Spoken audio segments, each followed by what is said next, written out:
అకారణంగా అసభ్యంగా చాలా హీనాతిహీనమైన ప్రవర్తనతో ఈరోజు ముఖ్యమంత్రి రేవంత్ రెడ్డి గారు మా ఆడబిడ్డలిద్దరిని నా పాటికి నేను పెద్దగా విమర్శ చేయకుండా పద్ధతిగా వారిని సంబోధిస్తూ ప్రభుత్వానికి సూచనలిస్తూ మాట్లాడుతుంటే మా అక్కలు కూడా కనీసం డిస్టర్బెన్స్ కానీ కనీసం ఒక కామెంట్ కూడా చేయలేదు.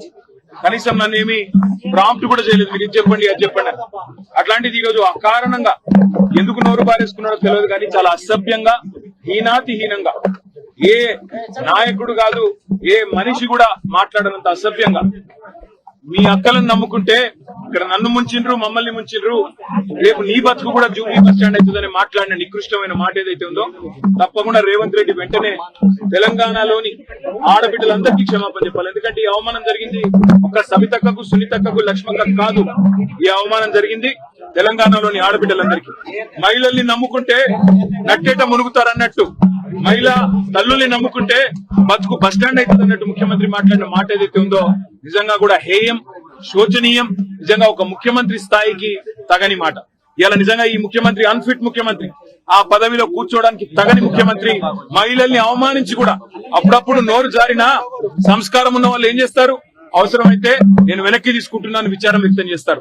ఇంత అహంకారం ఇంత కండకావరంతో ఈరోజు ఆడబిడ్డల్ని వారిని అవమానించిన ముఖ్యమంత్రికి తప్పకుండా తెలంగాణ ఆడబిడ్డల ఉసురు తాకుతుంది.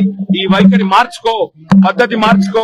వారు అక్క సునీతక్క గాని సబితక్క గాని లక్ష్మక్క గాని స్వంతంగా కష్టపడి ప్రజల్లో తిరిగి పరపతితో ఇవాళ 5 సార్లు 6 సార్లు గెలిచొచ్చిన వాళ్ళు.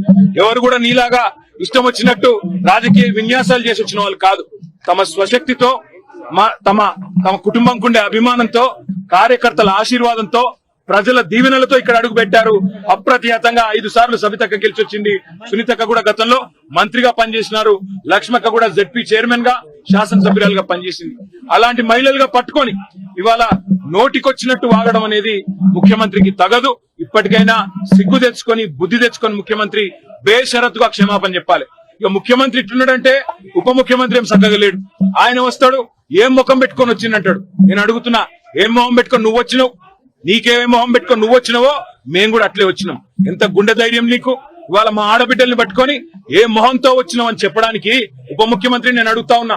ఏ రకంగా అంత ధైర్యంగా, ఏ రకంగా అంత ఇష్టం వచ్చినట్టు మాట్లాడే అధికారం నీకు ఎవరిచ్చింది? అధికారం ఎవరికి శాశ్వతం కాదు. 10 ఏళ్లు మేము అక్కడున్నాం. మేము ఎప్పుడన్నా అవమానించిన ఆడబిడ్డల్ని తరిక ఎన్నడన్నా ఒక్క రోజన్నా ఎప్పుడన్నా నోరు జారినా వెంటనే విచారం వ్యక్తం చేసినాం. ఇవాళ నేను కూడా ఏదో సందర్భంలో ఏకవచనంతో సంబోధించినానని చెప్పి అవతల నుంచి అభ్యంతరం వస్తే వెంటనే విచారం వ్యక్తం చేసినాం. అది కేసీఆర్ మాకు నేర్పిన సంస్కారం. మరి నీకెవరు చదువు చెప్పిండ్రో ఎవరు సంస్కారం నేర్పిండ్రో నాకు తెలియదు కానీ తెలంగాణ ఆడబిడ్డలన్నీ గమనిస్తున్నారు. ఇప్పటికే నువ్వు చేసిన మోసాలతో విసిగిపోయి ఉన్నారు.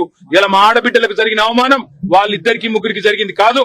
ఈ తెలంగాణ ఆడతల్లులకు జరిగిన ఆడబిడ్డలకు జరిగిన అవమానం వాళ్ళ ఉసురుని ఖచ్చితంగా దాక్తది. సిగ్గు తెచ్చుకో, బుద్ధి తెచ్చుకో, కొద్ది జ్ఞానం తెచ్చుకొని ఇకనైనా క్షమాపణ చెప్పు. చెప్పకపోతే తప్పకుండా దీనికి ఇంత కూడా అనుభవిస్తామని చెప్పి రేవంత్ రెడ్డిని అదేవిధంగా ఉప ముఖ్యమంత్రిని నోటికొచ్చినట్టు వాగడం కాదు. దయచేసి ఇకనైనా సమయంతో వివరించండి, లేకపోతే ఊరుకోమనే మాట కూడా వారికి విజ్ఞప్తి చేస్తూ థ్యాంక్ యూ.